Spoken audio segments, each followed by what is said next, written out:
नमस्कार, अटेंशन में आपका स्वागत है और मैं हूं मनोज वर्मा। मध्य प्रदेश में 3 पारियों तक मामा की छवि के साथ राज करने वाले शिवराज चौथी पारी में सख्त प्रशासक के रूप में नजर आ रहे हैं। मंगलवार को लव जिहाद के खिलाफ अध्यादेश को मिली मंजूरी इसका ताज़ा उदाहरण है। इसके साथ ही मिलावटखोरों के खिलाफ भी कानून को कड़ा किया गया है, जिसका सीधा फायदा आम जनता को मिलेगा। इसके सहारे बीजेपी उन लोगों को भी जवाब दे सकेगी जो उसे बनिया ब्राह्मणों की पार्टी बताते नहीं थकते। शिवराज के साथ उनके सहयोगी भी उसी राह पर चलते नजर आ रहे हैं। उज्जैन का मामला इसका उदाहरण है। आज हम इसी पर चर्चा करेंगे, लेकिन उसके पहले देखिए हमारी ये खास रिपोर्ट।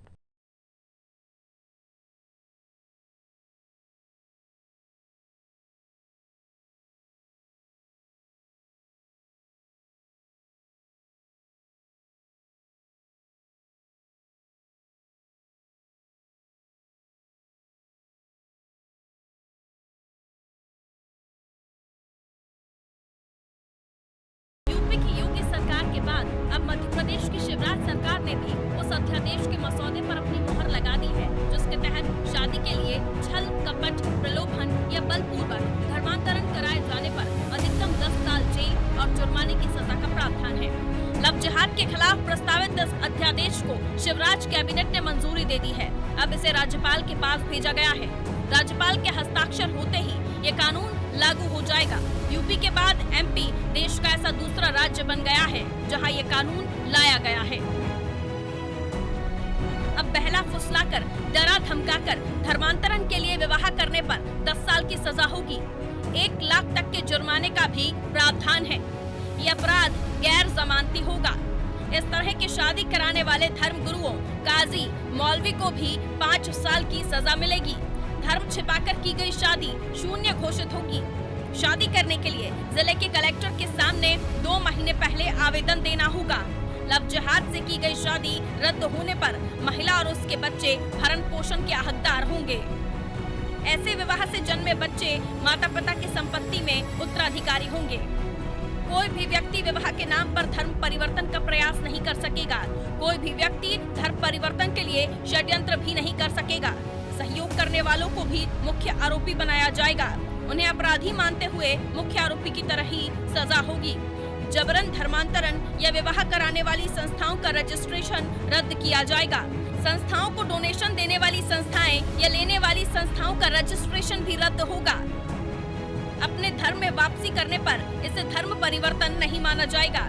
आरोपी को ही निर्दोष होने के सबूत प्रस्तुत करने होंगे। सामूहिक धर्म परिवर्तन का प्रयास करने पर 5 से 10 साल की सजा होगी। महिलाओं, बेटियों, विशेषकर नाबालिग बेटियों, अनुसूचित जाति जनजाति के बहनों भाइयों का अधिनियम विरुद्ध धर्म परिवर्तन किए जाने पर हमने कड़ी सजा का प्रावधान किया है। और ये प्रावधान न्यूनतम 2 वर्ष से लेकर अधिकतम 10 वर्ष तक का है। 50,000 रुपए का अर्थदंड भी इसमें। लोभ, लालच, भय, प्रलोभन, पहचान छुपाकर या और कुत्सित इरादों से विवाह करना, धर्मांतरण करना, ये अवैध और बड़े पैमाने पर मध्य प्रदेश में इस तरह की गतिविधियां कतिपय लोग कर रहे हैं। ये बर्दाश्त नहीं किया जा सकता। अपना धर्म छिपाकर अथवा झूठा अभिनय करके, गलत व्याख्या करके अधिनियम विरुद्ध धर्म परिवर्तन किए जाने पर ये कड़ी सजा का प्रावधान किया है। इसमें हमने ये प्रावधान भी किया है कि अधिनियम विरुद्ध 2 या 2 से अधिक व्यक्तियों का एक ही समय में सामूहिक धर्म परिवर्तन किए जाने पर न्यूनतम 5 वर्ष और अधिकतम 10 वर्ष तक का कारावास और न्यूनतम 1 लाख रुपए का अर्थदंड तक की सजा।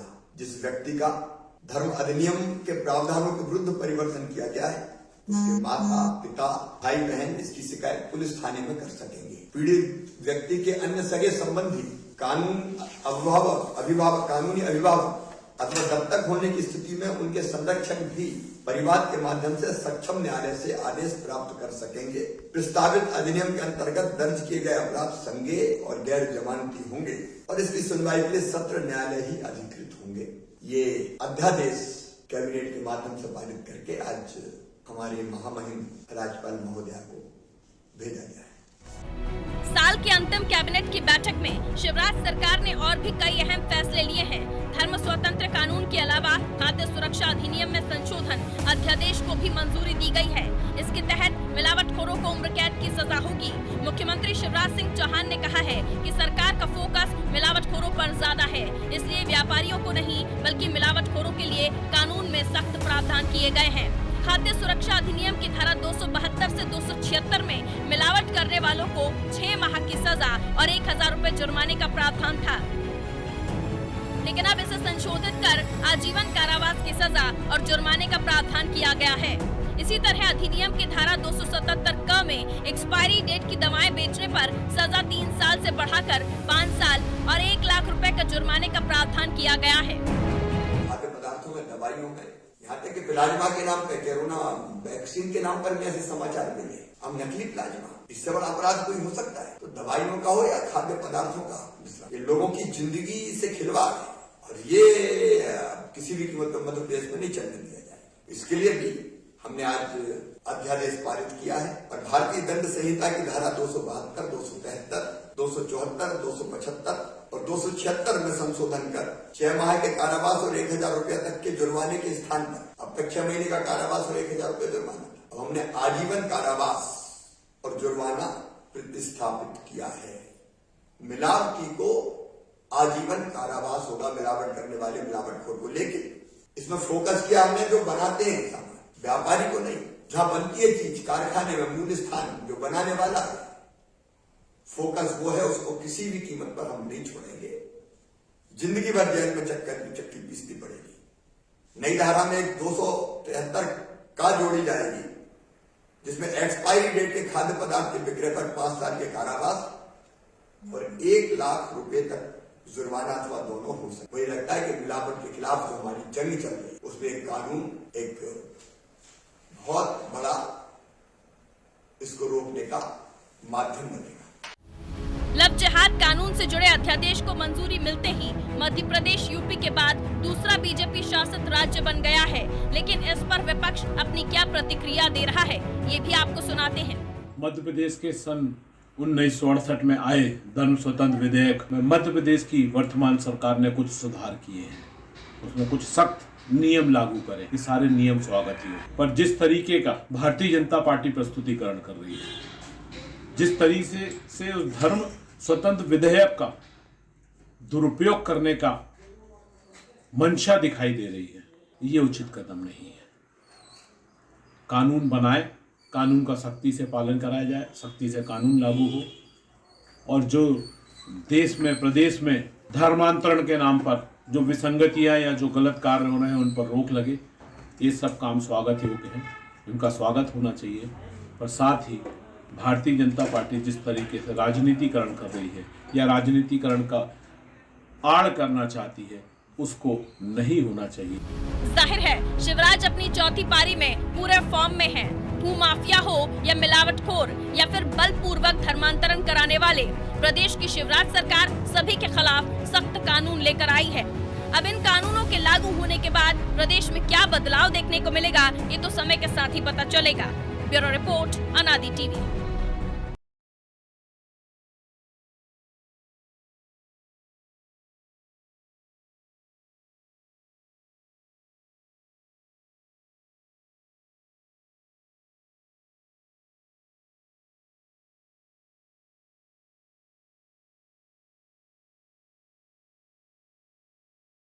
कानूनों का प्रदेश में क्या प्रभाव पड़ेगा, कैसे इसके आसार दिख रहे हैं और इसके पीछे की जो अंतर कथा है कि क्यों ये कानून बनाने पड़े, इन सबको समझने के लिए हमारे साथ स्टूडियो से जुड़े हुए हैं अनादि टीवी के एडिटर इन चीफ प्रकाश भटनागर और एसोसिएट एडिटर प्रभु पटेरिया।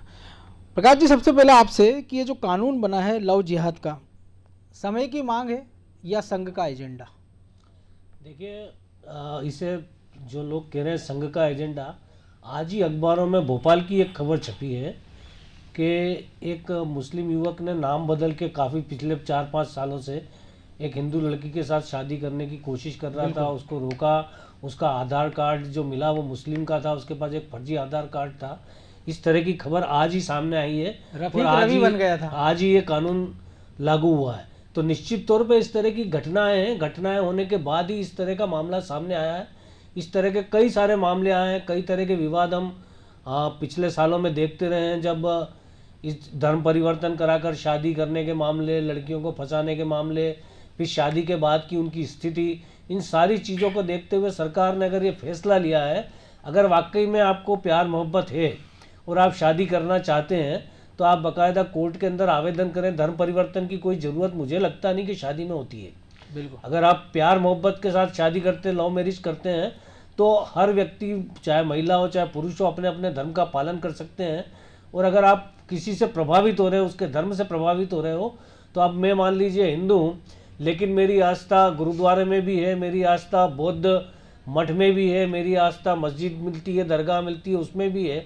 तो इसमें किसी को क्या आपत्ति होना चाहिए? तो मुझे लगता है जो मन से स्वीकार किया जाए वो वास्तव में धर्म होता है, जिसे हम धारण करते हैं। लेकिन ज़बरदस्ती धर्म परिवर्तन करना, नाम बदल देना, ये इस तरह की जो कुरीतियाँ हैं उनसे निपटने के लिए मुझे लगता है कानून सख्त है। इसके अलावा हमारे प्रलोभन दे के धर्म परिवर्तन के मामले आदिवासी क्षेत्रों में देखने को मिलते हैं मनोज जी। तो मुझे लगता है कि कानून अगर सख्त है, लोग समझ के धर्म परिवर्तन करना चाहते हैं, किसी भी धर्म में जाना चाहे, ईश्वर को पाने का रास्ता सभी धर्मों में लगभग समान है। तो मुझे लगता है कि कोई ऐसी बड़ी बात नहीं है या इस कानून का कोई ऐसा विरोध का कोई कारण नहीं बनता जिसके लिए कहा जाए। तो मुझे लगता है कि सरकार ने एक उचित कदम उठाया है। और मिलावटखोरों के मामले में जिस तरह से हम देख रहे हैं लगातार कि ये चलन बढ़ता जा रहा है, चाहे मिठाइयों का मामला हो चाहे कुछ भी हो, तो ये सालों की समस्या है। लालच और कम खर्चे में ज़्यादा लाभ कमाने की जो प्रवृत्ति है वो आदमी की बिना उसके जाती नहीं। तो मुझे लगता है कि भय पैदा करने के लिए इस तरह के कानूनों की सख्त ज़रूरत है। अगर इस पर निरंतर कार्रवाई होती है, भय पैदा होता है, तो मुझे लगता है कि निश्चित तौर पर सुधार का रास्ता खुलेगा।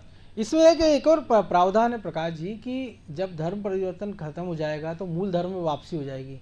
लेकिन जो कुरीतियाँ हैं समाजों में, उसका एक सबसे बड़ा कारण है कि अगर वो लड़की वापसी करती भी है तो क्या समाज उसको अपनाएगा? उसके लिए कोई एक पहल होना चाहिए, सामाजिक संगठन है उनको जोड़ना चाहिए इसमें, जो धर्मगुरु उनकी मदद लेना चाहिए, ताकि उसके बाकी का जो जीवन है, क्योंकि आपने भरण पोषण की व्यवस्था कर दी, आपने कह दिया कि जो संपत्ति में उसका उत्तराधिकारी उसको तय कर दिया, लेकिन जब वो मूल धर्म वापस हो जाएगी तब क्या घर वाले और समाज उसको अपनाए? उसके लिए कुछ कदम उठाना चाहिए। ये तो एक सबसे बड़ा कठिन सवाल है, क्योंकि समाज की मानसिकता बदले बिना, इसीलिए मैंने कहा समाज की मानसिकता बदले बिना ये सारी चीज़ें संभव नहीं है। और अगर धर्म परिवर्तन करते, मुझे लगता है कि इस मामले में अगर हम लड़कियों के बारे में कोई पाबंदियों की चर्चा करेंगे तो निश्चित तौर पे उनकी निजी स्वतंत्रता का हनन होगा। निश्चित तौर पर महिलाओं के प्रति कि वो क्या करना चाहती है, निश्चित तौर पे उन्हें अगर वयस्क हैं तो अपने अधिकार लेने का निर्णय होना चाहिए। इसी तरह से पुरुष का भी मामला है कि अगर वयस्क है तो हमारे कानून में भी ये अनुमति है, लेकिन धोखाधड़ी ना हो। अब सवाल ये कि जो समाज की मानसिकता, मान लीजिए हम हिंदुओं की बात करें तो हिंदुओं में तो जो एक बार धर्म परिवर्तन कर गया उसको एक्सेप्ट भी नहीं करते हैं, पूरे समाज के अंदर एक्सेप्ट नहीं करते हैं। और धर्म परिवर्तन, हिंदू धर्म परिवर्तन नहीं कराते हैं।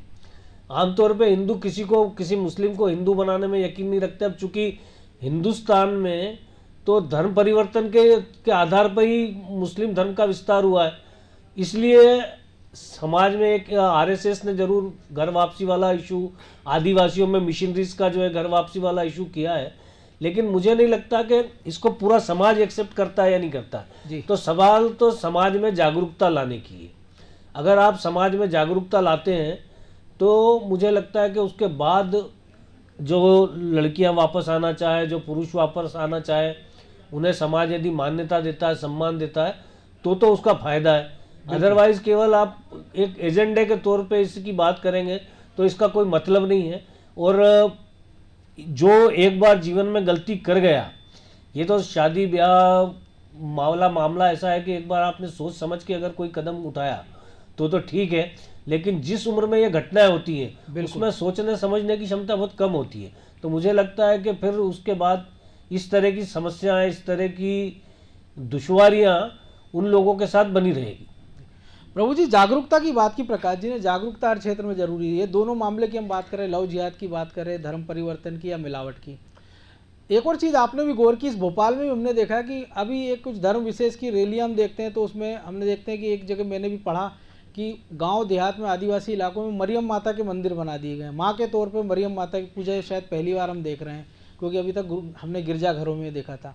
तो ये जो कॉन्सेप्ट और इसमें जो कहा गया है कि जितने भी धर्मगुरु हैं उनको भी इसमें आरोपी बनाया जाएगा, उनको भी सजा का प्रावधान है, तो इसका क्या इम्पैक्ट पड़ेगा? और दूसरी जागरूकता है जो उपभोक्ता के तौर पर होना चाहिए। तो अभी तक हम देखते थे कि दूध में मिलावट है, कि पानी मिला दिया, ठीक है, जान को खतरा नहीं। लेकिन हम देख रहे हैं सिंथेटिक दूध है, नकली मावा, घी से ऊपर बढ़कर अब प्लाज्मा और कोरोना वैक्सीन में मिलावट की बात होने लगी। वो वैक्सीन जिसका ट्रायल अभी हिंदुस्तान में चल रहा है, अभी बाजार में आई भी नहीं है। इसके लिए आजीवन कारावास का प्रावधान किया गया। और बीजेपी के नज़रिए से देखें इसलिए महत्वपूर्ण है क्योंकि पूरा विपक्ष से हल्ला मचा रहा है कि बीजेपी बनियों की पार्टी है, वो व्यापारियों के हितों में काम करती है, लेकिन ये दोनों कानून उसके खिलाफ है। तो इसको कैसे देखें कि वाकई जनता की चिंता है? देखिए मनोज जी, जहाँ तक धर्म स्वातंत्र विधेयक की बात है तो वो किसी एक धर्म का पक्षधर नहीं है। बिल्कुल, जो कानून है वो ये हिंदुओं के लिए बनाया गया हो, वो ये एक भ्रांति हो सकती है, लेकिन ऐसा नहीं है। उस कानून में स्पष्ट कहा गया है सभी, चाहे वो कोई पुजारी धर्म परिवर्तन कराए, काजी कराए, कोई प्रीस्ट कराए, धर्मगुरु जो भी है, उन सबको लिए एक जैसी सजा का प्रावधान किया गया है।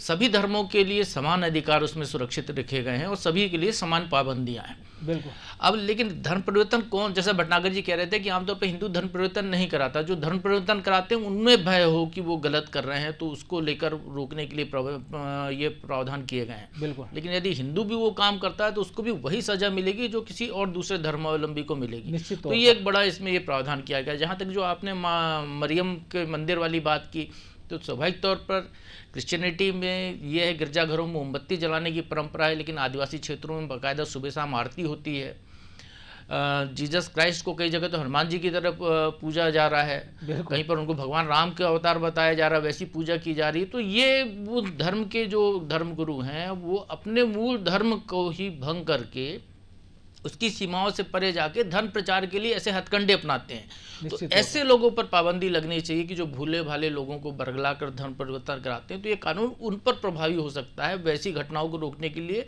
ये कारगर कदम हो सकता है। जहाँ तक इस कानून की बात है तो मध्य प्रदेश कहें या देश कहें, 1968 से धर्म परिवर्तन रोकने संबंधी कानून लागू था। उस समय की जो परिस्थितियाँ थी, उस समय की जो ज़रूरतें थी, उस हिसाब से वो कानून बना था।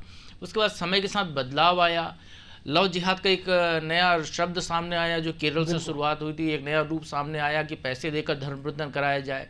जातिगत लड़कियों के लिए अलग अलग रेट फिक्स करने की बात आई। तो उसके बाद इस कानून में लगातार बदलाव की ज़रूरत महसूस की जाती रही है। तो मध्य प्रदेश में ही 2006 में इस कानून को बदलने का प्रयास किया गया था, सज़ा 1 साल बढ़ करने का प्रावधान किया गया था, जो कि उस समय की यूपीए सरकार थी तो राष्ट्रपति ने मंजूरी नहीं मिली। बिल्कुल। 2013 में भी उसको प्रयास किया गया। अब ये शिवराज सिंह चौहान की कहें कि दृढ़ इच्छा शक्ति है कि विधानसभा का सत्र यदि नहीं चल पाया तो उन्होंने इसको अध्यादेश के जरिए लागू करने की कोशिश की। तो एक तरीके से ये कहें कि वो एक अच्छा काम प्रदेश में करने जा रहे हैं। कानून का राज जो होता है, कानून का राज को स्थापित यदि करना है तो उसके लिए यदि ऐसी कोई घटनाएं हो रही हैं जिससे सामाजिक विद्वेष फैल रहा हो तो उसने रोकने का प्रबंध करना सरकार की जिम्मेदारी है। तो सरकार वो अपना काम वो सरकार ने किया है। अब इसको हम किसी भी एक धर्म के खिलाफ मानकर चलें, इस नज़रिए से देखें तो ऐसा उचित नहीं है। यदि कोई हिंदू भी वो काम करता है, उसकी यदि कोई शिकायत होती है, उसको भी वही सज़ा मिलेगी। ये एक मूल इस धर्म परिवर्तन कानून का एक सार ये है। इसमें कहीं लव जिहाद शब्द का कोई जिक्र नहीं है पूरे कानून में। बिल्कुल। वो केवल एक चलता हुआ शब्द है जिसका कि प्रचार किया जा रहा है। कोई संवैधानिक दायित्व भी नहीं है लव जिहाद शब्द का। उसको कहीं ना तो कहीं कानूनी तौर पर उसको स्वीकार किया गया है, न कहीं संवैधानिक तौर पर उस शब्द को स्वीकार किया गया है। जो मिलावट संबंधी जो मसला है तो स्वाभाविक तौर पर इसको लेकर कड़े कानून की जरूरत थी, क्योंकि आप ये देखिए कि हर चीज़ में मिलावट होती है। मेडिकल रिपोर्ट्स आती हैं, वो कहती हैं कि आपके तेल में, आपके घी में, जैसे पॉलीथीन का भी आता है कि एक आदमी जो है 10 साल में करीब 100 ग्राम पॉलीथीन खा जाता है। बिल्कुल। धीरे धीरे जो पॉलीथीन में जो सामान लेकर आते हैं उससे जो है पॉलीथीन के कुछ कण उसमें मिलते हैं, तो एक तरीके से उसके शरीर में उतना पदार्थ इकट्ठा हो जाता है। तो इस तरीके के जो मिलावट करने वाले लोग हैं या खाने पीने की चीज़ों में मिलावट करना, दवाइयाँ नकली बनाना, तो ये तो जीवन का अधिकार जो है लोगों का, उसके खिलाफ ये काम है। उसको लेकर कड़ी सज़ा का प्रावधान बहुत अच्छी पहल है। पहले जो इसमें सज़ा थी केवल 6 महीने की सज़ा थी। कोई भी आदमी यदि वाकई में उसको कन्विक्ट होता था तो 6 महीने में छूट जाता था, फिर वही काम करने लगता था। बिल्कुल। और जब यदि आजन्म कारावास की सज़ा हो का प्रावधान किया गया तो आदमी में भय रहेगा, वो ऐसी घटना नहीं करेगा, ऐसी चोरी नहीं करेगा, मिलावट करने से बचेगा। तो ये एक बड़ा प्रबंध सरकार ने किया है और बहुत अच्छी पहल। और आप ये देखिए कि हर साल सरकार अभियान चलाती है। बिल्कुल। कोई अभी से अभियान शुरू नहीं हुआ, ये कमलनाथ सरकार ने शुरू नहीं किया, इसके पहले की शिवराज या भाजपा सरकार ने शुरू नहीं किया। ये सनातन जब से सरकारें बनी हैं तब से ऐसे अभियान चलाती है मिलावट को रोकने के लिए। बिल्कुल। लेकिन मिलावट खोर बाज नहीं आते हैं। तो उसको यदि रोकना है, उनको वाकई अंकुश लगाना है, तो कड़ा कानून जरूरी है। जब तक सजा का प्रावधान नहीं होगा, जब तक भय नहीं होगा, तब तक जो है काम आदमी सही पटरी पर नहीं चलेगा। तो वो बड़ा प्रबंध इसमें किया गया है। और जिस तरीके से आपने कहा कि दवाइयों की बात है, यदि कोरोना वैक्सीन की बात है, तो वाकई में अपने आप में एक बड़ी चौंकाने वाली बात है कि वहाँ तक आदमी चला जाता है। हमारे ग्वालियर से ये उजागर हुआ प्लाज्मा में मिलावट का मामला, कि उन्हें प्लाज्मा में ही मिलावट कर डाली लोगों ने। तो इस ऐसे लोगों को तो फांसी की सज़ा तक देना चाहिए। यदि जो जीवन रक्षक दवाइयाँ या जीवन रक्षक खून में ऐसी मिलावट कर रहे हैं, तो उनको तो इस धरती पर रहने का अधिकार नहीं। ऐसे लोगों को तो बिल्कुल समाज से काट कर इनको तो ऐसी सज़ा दी जाए कि दोबारा ऐसी कोई हरकत ना करे, एक नज़ीर बन जाए। नागर जी, सामाजिक विद्वेष की बात है और सामाजिक सद्भाव की बात है। इसमें जो कि कुछ कानून में हमने देखा, कांग्रेस की प्रतिक्रिया भी देखी कि वो हर चीज़ को पॉलिटिकल एजेंडे या उसके नज़रिए से देखते हैं और विपक्ष के नाते उनका वो अधिकार भी है। लेकिन उसके साथ ही जो कुछ घटनाक्रम हम देख रहे हैं, आदिवासी इलाकों में हम देख रहे हैं कि पिछली कमलनाथ सरकार थी, वो कहती थी आदिवासियों से कि आप अपना धर्म आदिवासी लिखिए, हिंदू मत लिखिए। अब हम मरियम माता की बात कर रहे हैं। इस कानून के बाद कांग्रेस तरह तरह से दलीलें दे रही है, कुछ सारे विरोध के स्वर भी उठ रहे हैं। लेकिन इन सबके बीच में जो हम शुरुआत में जैसे मैंने कहा था कि संघ का एजेंडा, कि उच्च शिक्षा, स्कूल शिक्षा, धर्म और राजस्व के बाद अभी चौथा ऐसा मामला है जो संघ के नज़रिए से बड़ा महत्वपूर्ण है। तीनों में उनके जो मंत्री हैं वो ऐसे थे जो संघ की पसंद के हैं, और ये चौथा मामला ऐसा है जिसमें शिवराज या कहें कि गृह मंत्री नरोत्तम मिश्रा दोनों शामिल हैं। तो क्या मान लिया जाए कि संघ में नंबर बढ़ाने के लिए ये सब किया जा रहा है या वाकई में गंभीर? और दूसरी बात कि इस तरह के मामले उत्तर प्रदेश में सबसे ज़्यादा हैं, केरल में ज़्यादा है, लेकिन केरल की सरकार दूसरी, उत्तर प्रदेश में योगी सरकार है, लेकिन सख्त कानून मध्य प्रदेश में है। देखिए, मुझे लगता है मनोज, ये नंबर बढ़ाने की कवायद नहीं है, एक विचार परिवार वाली बात है कि आरएसएस मुखिया है और भारतीय जनता पार्टी उसका एक राजनीतिक इकाई है। तो मूलतः जो विचारवान जो मतलब हिंदुस्तान में जो दो ही पार्टियां जिनके पास अपनी एक विचारधारा, स्पष्ट विचारधारा है, वो है या तो कम्युनिस्ट या फिर दक्षिण पंथियों में मान लीजिए हमें भारतीय जनता पार्टी, यानी पीछे से आरएसएस। तो एक स्पष्ट उनका एजेंडा है, एक स्पष्ट उनकी सोच है, सांस्कृतिक राष्ट्रवाद, राष्ट्र को बढ़ावा देना। तो निश्चित तौर पे उनके अपने फंडे बिल्कुल अलग हैं। और जब वो सरकार में है, राजनीतिक ताकत आखिर आरएसएस हासिल करना चाहता है तो क्यों हासिल करना चाहता है? सीधा राजनीति में आरएसएस सक्रिय नहीं है, भारतीय जनता पार्टी। लेकिन भारतीय जनता पार्टी के जो प्रमुख लोग हैं वो सब आरएसएस के प्रशिक्षित स्वयंसेवक हैं, चाहे वो अटल बिहारी वाजपेयी रहे हों, चाहे वो नरेंद्र मोदी रहे हों, नरेंद्र मोदी प्रचारक रहे हैं। तो अधिकतर लोग जो प्रमुख पदों पर हैं, जो पार्टी के सीनियर कार्यकर्ता हैं, और एक वैचारिक दृढ़ता ही इस पार्टी की सबसे बड़ा मजबूती का आधार है। तो मुझे लगता है कि एक विचारधारा आपकी बहुत स्पष्ट है, उस एजेंडे पे आपको सरकार को चलाना ही चलाना है। तो अगर वो पाठ्यक्रम में परिवर्तन कर रहे हैं, वो कह रहे हैं कि इतिहास गलत लिखा हुआ है, तो अब आज वो सरकार में इतिहास को बदलेंगे, अपने दृष्टिकोण से लागू करेंगे। कांग्रेस की सरकारों में अगर वो कम्युनिस्टों के हिसाब से लागू हुआ था, रोमिला थापर कहती थी कि अगर राम और कृष्ण काल्पनिक है तो निश्चित तौर पे आरएसएस से लेके जो भी हिंदूवादी, जिसको हम हिंदुत्व वाली बात कहते हैं, वो है।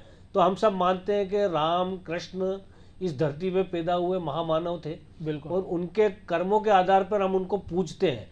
हम आज भी किसी भी व्यक्ति को उसके कर्मों के आधार पर भगवान मान के पूज लेते हैं। मतलब ये तो 5000 साल पुरानी घटना है, बिल्कुल 3000 साल तक का तो इतिहास मिलता ही है, उसके पहले का भी। तो बहुत सारी चीज़ें ऐसी है जिसे हम अलग तरीके से दृष्टिकोण से वो करते हैं। लेकिन चूंकि भारतीय जनता पार्टी का मतलब भारतीय जनता पार्टी हम कहते हैं आरएसएस का एजेंडा, तो निश्चित तौर पे आरएसएस ताकत में भारतीय जनता पार्टी को पूरे प्रयास करके देश में लाई, इसलिए कि वो अपने एजेंडा को फॉलो कर सके। हमने देखा 2014 से 2019 तक, और 2019 से हम देख रहे हैं अभी 20 पूरा हो रहा है जी। धारा 370, राम मंदिर, 3 तलाक, अब समान नागरिक संहिता, सीएए, एनसीआर, ये सब भारतीय जनता पार्टी के एजेंडे में शामिल हैं। इस देश के अंदर बहुसंख्यों की राजनीति करने वाला एकमात्र दल है भारतीय जनता पार्टी, जो सीधा खुल के समर्थन जो देश का बहुसंख्यक समाज है उसके बारे में चिंता करता है। बाकी सारी पार्टियां अल्पसंख्यकों को वोट बैंक मानती थी। हालांकि नरेंद्र मोदी कह रहे हैं कि मुसलमान या हिंदू वो एक राष्ट्र की बात कर रहे हैं और 130 करोड़ भारतीयों की बात करते हैं, बिल्कुल, तो वो नहीं है। लेकिन जिनके मन में धारणा है वो है कि ये भारतीय जनता पार्टी केवल हिंदुओं की पार्टी है और निश्चित तौर पे मुसलमान बहुत कम परसेंटेज में भारतीय जनता पार्टी को वोट देता है। बिल्कुल, ये आज तक का राजनीतिक इतिहास है। तो मुझे लगता है आंकड़े अगर भी इसकी उन्होंने गवाही देते हैं। एक राजनीतिक ताकत हासिल की है तो इसीलिए की है कि ताकि वो अपने एजेंडा को लागू कर सके। प्रभु जी, एजेंडे की बात ही एक छोटा सा घटनाक्रम है कि हम पिछले 15 साल में देखें तो हम ये देखते थे कि कहाँ भी जब सांप्रदायिक सद्भाव को बिगाड़ने वाली घटना होती थी तो आमतौर पर प्रशासन थोड़ा सा लचीला रवैया अपनाता था और सरकारों की ओर से कहा जाता था थोड़ा संयम बरतिए। लेकिन अब जो उज्जैन की घटना हुई और इंदौर, उज्जैन में जिस मकान से पत्थरबाजी होती है उस मकान को गिरा दिया जाता है, इंदौर में तुरंत रासुका लगा दिया जाता है, सरकार एक स्टैंड लेती है। हालांकि कांग्रेस को लगता है कि ये हिंदूवादी नज़रिए से एक्शन हो रहा है और वो डीजीपी से मिलने भी जाते हैं। लेकिन लॉ एंड ऑर्डर के हिसाब से आपको किसको किस तरीके से देखते हैं कि चौथी पारी में जब सब कुछ बदल रहा है, जब सारे माफियाओं के खिलाफ कार्रवाई हो रही है और जब हम वकालत करते हैं कि कश्मीर में पत्थरबाजियों के खिलाफ कार्रवाई हो, तो फिर मध्य प्रदेश में इंदौर में क्यों ना हो, उज्जैन में क्यों ना हो, फिर कांग्रेस को इससे दिक्कत क्या है? देखिए मनोज जी, समय के साथ ऐसे आंदोलन या इस तरह की उग्रता में काफ़ी तेजी आई है जी। एक सोशल मीडिया का युग है, इसमें एक अफवाह जो है कहीं पर भी बवाल खड़ा कर देती है। कहीं एक छोटी सी घटना हो जाए तो उसको लेकर तमाम लोग एकजुट हो जाते हैं और ऐसी घटनाएं होती हैं तो उसको रोकने के लिए सख्ती बहुत ज़रूरी है, नहीं तो देश में कानून व्यवस्था की स्थिति कायम नहीं रह पाएगी। उत्तर प्रदेश ने एक नज़ीर कायम की है। यदि हम जम्मू कश्मीर की बात करें, वहाँ पत्थरबाजों पर जो कार्रवाई हुई उसके बाद उत्तर प्रदेश सरकार ने एक नज़ीर कायम की है कि वहाँ पर ऐसे दंगाइयों से निपटने के लिए कड़े प्रावधान सरकार ने किए, उनके पोस्टर तक लगवाए थे, उनकी संपत्ति जब्त करके और ये बिल्कुल स्वाभाविक सी बात है कि किसी व्यक्ति को आपको सबक सिखाना है या उस व्यक्ति के जरिए आपको बहुत सारे लोगों को सबक सिखाना, तो अतिक्रमण तोड़ने जैसी कार्रवाइयाँ होनी चाहिए। अतिक्रमण कोई जायज़ तो उसने था नहीं, वो तो घर यदि उसका वाकई में अनुमति प्राप्त होता तो शायद वो प्रशासन उसको तोड़ता नहीं। लेकिन वहाँ पर यदि गलत तरीके से निर्माण किया गया है कोई व्यक्ति, तो उसको उपद्रवी को सबक सिखाने के लिए ऐसी कार्रवाई जायज़ है और ऐसे ही घटनाओं से फिर इनको शांत किया जा सकता है। जी, तरह तरह के बड़े बड़े अपराधी जो देश में हुए तो उनको यदि नेस्तनाबूद करना है तो उनके आर्थिक साम्राज्य को ख़त्म करना पहली प्राथमिकता होती है। जब उनको ख़त्म किया जाएगा तो उसके बाद ही वो शांत हो पाते हैं। चाहे मुंबई की घटना हो या कहीं का भी हो, देश में कई उदाहरण ऐसे भरे पड़े हुए हैं। तो ये कार्रवाई बिल्कुल जायज़ है। इसको लेकर कहीं कोई राजनीतिक प्रतिद्वंद्विता की बात नहीं आनी चाहिए, कोई धर्म से आधार पर इसको नहीं जोड़ना चाहिए। ये सवाल ये जरूर उठना चाहिए कि आमतौर पर पत्थर फेंकने वाले किसी एक संप्रदाय विशेष के लोग क्यों होते हैं। ये एक बड़ा सवाल है। इस पर रोक लगनी चाहिए। इस देश में ऐसी भी घटनाएं हैं मनोज जी कि गणेश पंडाल लगा हुआ है, यदि नमाज का वक्त हो गया है नमाज के तो लोग आरती नहीं करते। प्रधानमंत्री इस देश में नमाज के वक्त अपना भाषण रोक देते हैं अजान सुनकर। इस देश में यदि कहीं जुलूस निकल रहा है तो मुसलमान रास्ता दे देते हैं। ऐसी भी घटनाएं इस देश में। बिल्कुल, उस देश में जहां सांप्रदायिक सद्भाव का है वातावरण, उसको बिगाड़ने वाले ऐसे यदि कोई तत्व हैं, सामाजिक तत्व हैं, तो उनके खिलाफ कड़ी से कड़ी कार्रवाई होनी चाहिए और उनको धर्म के चश्मे से नहीं देखा जाना चाहिए। बिल्कुल, बड़ी बात है कि धर्म के चश्मे से ऊपर उठना चाहिए। बहरहाल अब समय और इजाज़त नहीं दे रहा है। आप दोनों का बहुत बहुत शुक्रिया। तो निश्चित तौर पर चौथी पारी में जिस प्रकार से शिवराज शक्ति दिखा रहे हैं, और वो जाहिर तौर पे ज़रूरी भी है, क्योंकि जिन क्षेत्रों में शक्ति दिखाई जा रही है, चाहे वो सांप्रदायिक सौहार्द बिगाड़ने वालों पर है, क्योंकि हमने देखा है कि शाहीन बाग जैसे आंदोलन मध्य प्रदेश में भी हुए, सामाजिक सौहार्द बिगाड़ने का इससे काम होता है। और ऐसे लोगों के बीच सौहार्द बिगड़ता है जो बरसों बरस से दशकों से एक दूसरे के साथ रहते आए, एक गली मोहल्ले में रहते आए, एक दूसरे के तीज त्यौहार में शामिल होते हैं। मिलावटखोरों की बात करें तो मिलावटखोरों, जैसे प्रभु जी ने कहा कि इंसानियत के नाम पर दुश्मन है, क्योंकि अगर आप मिलावटी खून भी दे रहे हैं तो आप आदमी के जीने का अधिकार छीन रहे हैं। और जहाँ तक लव जिहाद की बात है, तो अगर आप प्यार सच्चा कर रहे हैं, अगर लव है तो जिहाद क्यों और जिहाद है तो लव के साथ। तो निश्चित तौर पर इस पर सरकार ने जो निर्णय लिया उसका स्वागत किया जाना चाहिए और इन सब चीज़ों को राजनीतिक चश्मे से नहीं देखना चाहिए, बल्कि देखना चाहिए इससे जनता को कितना फ़ायदा है। तो अटेंशन में आज इतना ही। मुझे दीजिए इजाज़त और आप देखते रहिए अनादि टीवी। नमस्कार।